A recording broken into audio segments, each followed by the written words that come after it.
दादी सास की आखिरी ख्वाहिश। सुबह के 11 बजे शांति निवास के बाहर 7-7 गाड़ियां खड़ी थी। तभी घर की बेटी प्रीत की भी गाड़ी वहां पहुंचती है। हड़बड़ाती हुई प्रीत अपनी गाड़ी से उतरती है। यहाँ तो पहले ही इतनी भीड़ है, कहीं मुझे आने में देर तो नहीं हो गई माँ? अरे कुछ नहीं हुआ है उन्हें, अभी तक तो ठीक ही है। तुम बेकार में घबरा रही हो। अरे मुझे तो फ़ोन आया था कि माँ अपनी आखिरी सांसें ले रही है। ज़रूर भाभी ने सही से ख्याल नहीं रखा होगा माँ का। अरे ये कौन सी आखिरी सांस है दीदी जो 2 घंटे से चली ही जा रही है, और पहली बार थोड़ी ना सुन रहे हम ये। मुझे तो लगता है पिछले 3 साल में यहाँ 8वीं बार आया हूँ मैं। तो तू क्या चाह रहा है, 9वीं बार यहाँ आने का मौका ही ना मिले हमें? मैं तो कह रहा हूँ अगर अंदर जाए तब पता चले कि बात क्या है, पर अंदर पहले से इतनी भीड़ है कि मेरा तो नंबर ही नहीं लग रहा। आपको अंदर जाने कहाँ मिलेगा? अरे मैं उनकी अपनी बेटी हूँ, सगी बेटी। मैं जाती हूँ अंदर, कैसे नहीं जाने देंगे मुझे? और प्रीत जगह बनाकर मोहन के साथ अंदर आती है, जहां सोफे पर उसकी मां शांति लेटी हुई थी। दीदी आ गई आप, देखिए ना अम्मा जी को क्या हो रहा है। अरे बेटा तू आ गई, अब तो जाने नहीं भलाई लगती है बेटा, प्रभु का बुलावा आ गया। ओह ये तो बहुत बुरा हुआ। भाभी इनसे पूछिए तो सही उनकी आखिरी इच्छा क्या है। जाने वाले की आखिरी इच्छा पूछनी चाहिए।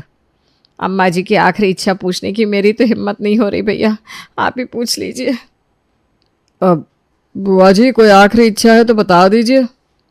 मेरा पोता जो विलायत में है सौरभ, उसे अगर देख लेती तो कलेजे को शांति पड़ जाती, फिर आराम से मर भी जाती तो गम नहीं होता। अरे भैया तो आप बुला क्यों नहीं रहे उस सौरभ को? कहाँ है सौरभ? अरे वो तो यूएस में एमबीए करने गया है ना दीदी, 6 महीने भी नहीं हुए हैं उसे गए, और वहाँ उसके एग्ज़ाम्स चल रहे हैं। अगर अभी वो यहाँ आ गया और उसके एग्ज़ाम्स छूट गए तो कॉलेज वाले दोबारा नहीं लेंगे उसे। वहाँ के नियम ना बड़े सख्त होते हैं। ऐसे भी बड़ी मुश्किल से एडमिशन हुआ है बेचारे का। ऐसे तो लाखों कॉलेज है, मैं इनसे कहकर अपने सौरभ का एडमिशन किसी बड़े से कॉलेज में करवा दूंगी। आप फिक्र मत कीजिए भाभी। और भैया आप ही बताइए, दादी से ज़रूरी क्या ही हो सकता है? बुला लीजिए उसे यहाँ। मिहिर अपने बेटे सौरभ को कॉल करता है और कहता है, बेटा तेरी दादी की तबीयत बड़ी ख़राब हुई पड़ी है, वो तुझे याद कर रही है। वीडियो कॉल करो, वीडियो कॉल मैं भी देखूं। मिहिर वीडियो कॉल ऑन करके फ़ोन अपनी माँ शांति को देता है। हाथ में फ़ोन लेते ही शांति अपने बाल ठीक करने लगती है। हाँ बेटा दिख रही हूँ ना, ये आगे वाले कमरे में ना मेरा चेहरा साफ क्यों नहीं आ रहा? अरे मिहिर कितने पैसे बचाएगा, कितनी बार बोला है फिलिप वाला फ़ोन ले ले, आजकल वही फैशन में है, पर तुझे तो ये 10,000 वाला फ़ोन ही चलाना है। दादी आप ठीक हो? कहाँ बेटा, मुझे तो लगता है भगवान का बुलावा आ गया है। मेरी आखिरी इच्छा समझ कर ही यहाँ आ जा बेटा। एक बार तुझे देख लूँ तो शांति से अपनी आंखें बंद कर पाऊँ। आप ऐसा क्यों बोल रही है दादी? आपको कुछ नहीं होगा, मैं अगली फ़्लाइट से ही इंडिया आ रहा हूँ। और जैसे ही सौरभ ये कहता है, खुद के पैरों पर चलकर शांति अपने कमरे में चली जाती है। चलो चलो प्रोग्राम ख़त्म, सब अपने अपने घर जाओ, जब ज़रूरत पड़ेगी फिर से फ़ोन किया जाएगा। सभी अपने कमरों में चले जाते हैं। कमरे में सरिता अपने पति मिहिर से कहती है, आपको याद है वो रात जब पहली बार अम्मा ने कहा था कि उन्हें ऐसा महसूस हो रहा है कि उनकी आखिरी सांसें चल रही है? हाँ हाँ बिल्कुल याद है। और ऐसा अम्मा ने कब कहा था? जब मैंने सगाई के बाद आपसे बात करने के लिए 2 महीने मांग लिए थे। अरे वो तो इत्तेफाक था, अचानक ही अम्मा के सीने में दर्द उठाया तो उन्होंने कहा कि बेटा 2 महीने शादी के लिए क्या इंतज़ार करेगा।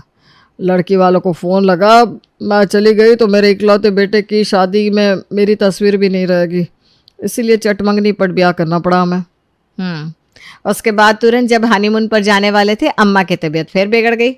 उसके बाद फिर एक बार अम्मा जी की तबीयत बिगड़ी और उन्होंने अपने पोते को खिलाने की इच्छा जताई, और फिर हमें सौरभ को दुनिया में लाना पड़ा।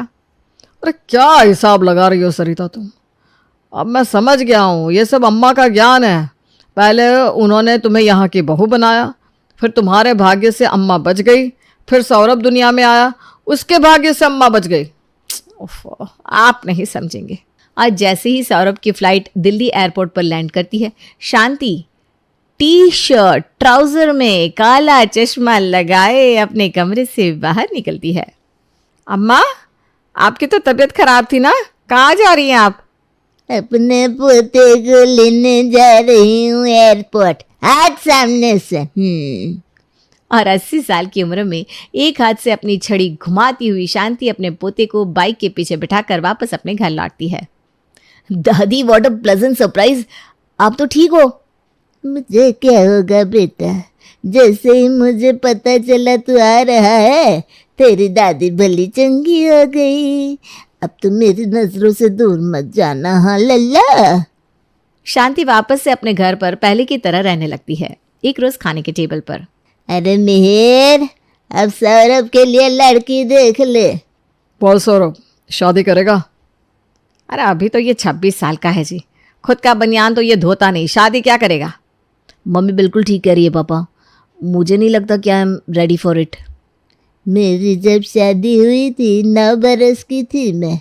अगर उस उम्र में मैं रेडी हो सकती हूँ तो मेरी उम्र की तिगुनी उम्र में तू तैयार नहीं हो सकता बेटा। समय भी तो बदला ना अम्मा, जैसे आपकी शादी 9 साल में हुई, मेरी 22 में। आजकल तो लड़के लड़कियां 40 की उम्र में शादी कर रहे हैं, तो हम अपने बेटे को कम से कम 4-5 साल तो दे ही सकते हैं। मैं क्या ही बोलूँ, जैसा तुम सबको ठीक लगे। और ये कहते ही शांति अपनी चेयर से उठकर जरा आगे बढ़ती है कि उसके सीने में दर्द उठ जाता है। अपना सीना पकड़कर शांति जोर से चीखती है, मेहर, लगता है मेरे सीने में दर्द उठाया है। शांति की आवाज़ सुनते ही सभी उसकी ओर भागने लगते हैं। अब ठीक तो है ना दादी? अब क्या ठीक क्या बेकार, तेरी दादी परलोक जाने वाली है बेटा। सोचा था पोते की लुगाई को देख लूंगी तो जाते जाते आराम से जाऊंगी। और फिर वही शांति की बिगड़ी तबीयत को लेकर सभी उसके घर पहुंचते हैं। अपनी दादी की आखिरी इच्छा भी पूरी नहीं करेगा क्या तू? अरे कर लेना शादी। अरे पर मैं सेटल कहाँ हूँ बुआ? अरे शादी के बाद सेटल नहीं होते क्या लोग?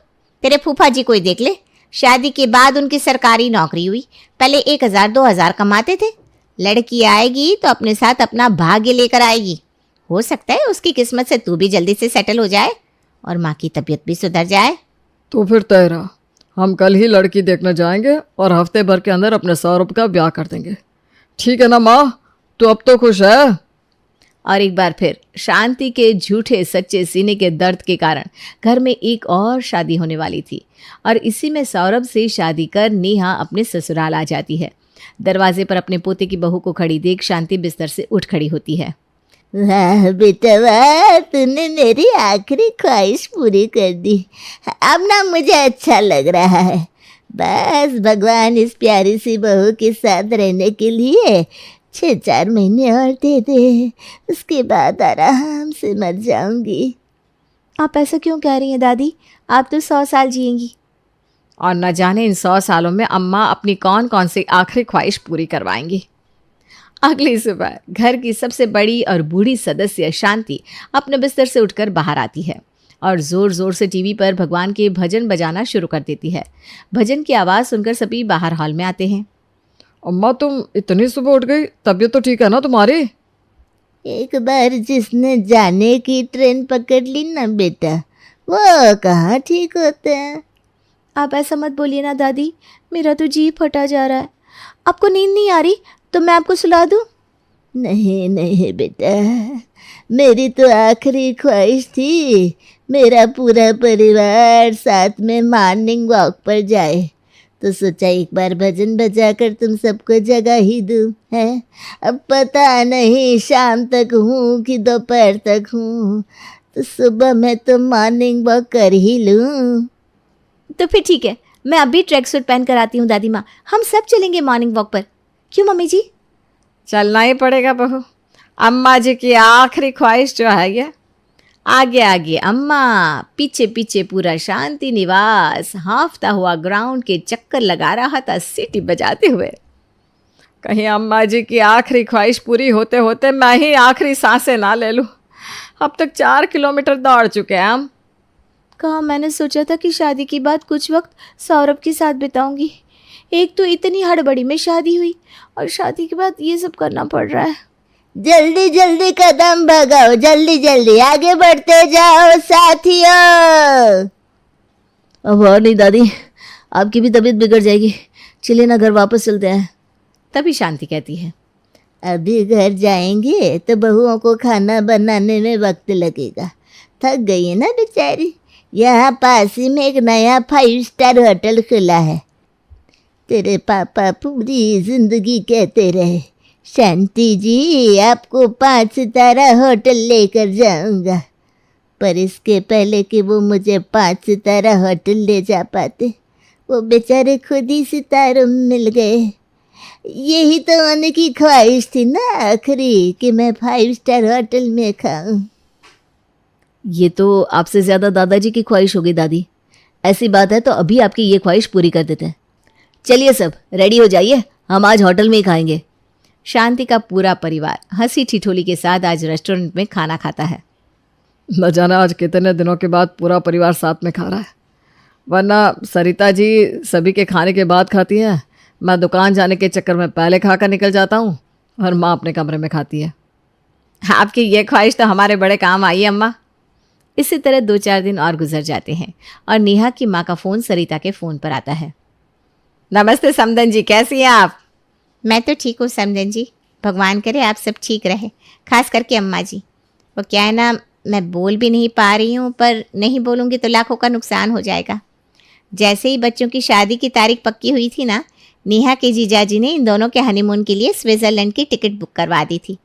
अब 2 दिन बाद की स्विट्ज़रलैंड की फ़्लाइट है, पर आपकी सास की तबीयत ख़राब है ना, घर में बीमार दादी सास को छोड़कर नेहा विदेश घूमने जाएगी तो अच्छा नहीं लगेगा, और अगर नहीं जाएगी तो 1.5 लाख का टिकट बर्बाद हो जाएगा। आप फिक्र मत कीजिए समदन जी, मैं इस बारे में घर पर बात करती हूँ, देखती हूँ क्या होता है। सरिता सभी के सामने इस बात को रखती है। अब आप बताइए क्या किया जाए? टिकट तो बर्बाद नहीं होने दूंगी मैं, स्विट्जरलैंड जाएंगे मेरे बच्चे। काश मैं भी जा पाती, एक ही तो जीवन दिया है भगवान ने।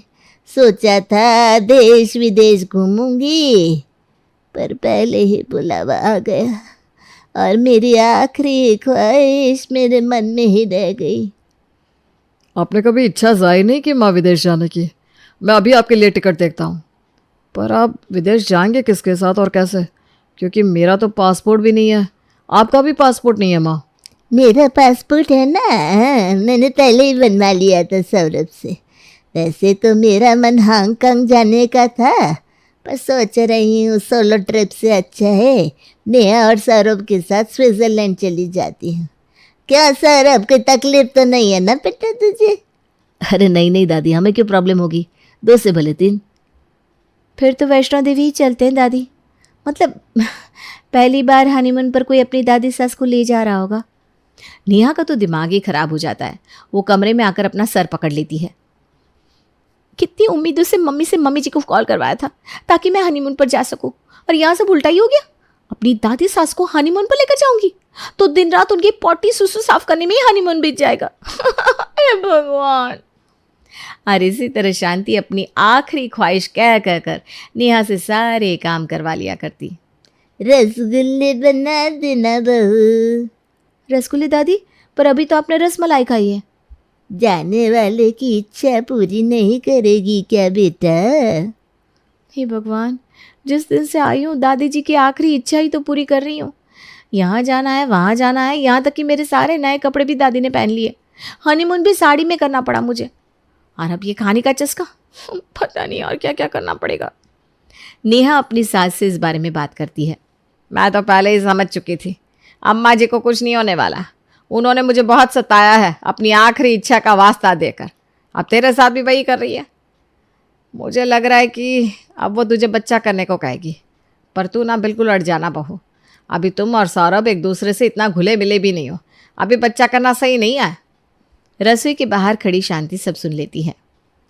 अपने पड़पोते का मुंह तो शांति देखेगी ही, और उससे अपने परदादा की तरह क्रिकेट खेलना भी सिखाएगी। हाँ, अगली सुबह नेहा अपनी दादी सास के कमरे में आती है तो उन्हें अपने सीने पर हाथ रखा देखती है।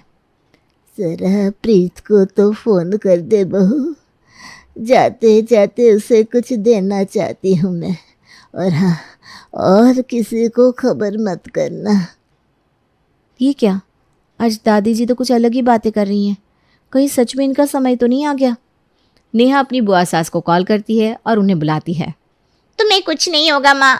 सरिता बहू, ये ले मेरी तिजोरी की चाबी, उसमें से 2 गहनों के सेट अपनी ननद को दे दे, बाकी जो भी है वो सारे तू रख ले। जिस सास ने कभी मुझे 1 पैसा नहीं दिया, आज पूरी तिजोरी दे रही है। कहीं सही में इनका नंबर तो नहीं आ गया। अब आप ये क्या कह रही हैं अम्मा? आप ज़रूरी हैं या आपके गहन है? वही ना माँ, तुम नहीं जा सकती। अभी तो तुमने अपने पड़पोते का मुंह भी नहीं देखा। इतना वक्त कहाँ है प्रीत मेरे पास, और आजकल के बच्चे इन चीज़ों में नहीं मानते। वो तो अपने हिसाब से बच्चा करेंगे। कहते हैं कि जो परदादी बन जाती है वो सोने की सीढ़ियाँ चढ़ जाती है, पर मेरी किस्मत में शायद ये नहीं था। भैया माँ को समझाओ ना, ऐसी बातें ना करे। हाँ माँ, अपने पड़पोते का मुंह देखना है अभी तुम्हें। कौन दिखाएगा मुझे पड़पोते का मुंह? मैं तुझे पूछती हूँ नेहा, क्या मुझे दिखाएगी पड़पोते का मुंह? कहते हैं बच्चे बूढ़े एक समान, हम दोनों एक साथ खेलेंगे। अब मैं क्या कहूँ दादी? हाँ बोलते बहू, हाँ बोलते। देख माँ की सांस चढ़ती जा रही है। ये मुझसे नहीं हो पाएगा दादी, मैं आपको वादा नहीं दे सकती। और जैसे ही नेहा ना करती है, शांति की आंखें बंद हो जाती है। दादी ये क्या किया नेहा तुमने? हाँ नहीं कर सकती थी क्या तुम? ये क्या हो गया दादी? आप तो सच में चली गई। मुझे पता होता दादी कि इस बार आप सच में जा रही हैं तो मैं आपकी आखिरी इच्छा ज़रूर पूरी करती दादी। प्लीज़ दादी आंखें खोलिए, मैं दिखाऊंगी आपको आपके पड़पोते का चेहरा। प्लीज़ दादी लौट आइए, मैं वादा करती हूँ। सभी फूट फूट कर रोने लगते हैं। तभी शांति प्रीत को देखकर आंख मारती है, फिर धीरे धीरे अपनी आंखें खोलने का ड्रामा करती है। लगता है पड़पोते का नाम सुनकर यमराज ने भी मेरे प्राण वापस भेज दिए। और 5 साल बाद नेहा बहू, एक और बच्चा कर लेना। हाँ, पड़पोती देखने की आखिरी इच्छा मेरी पूरी कर दे। हाँ बेटा। नहीं।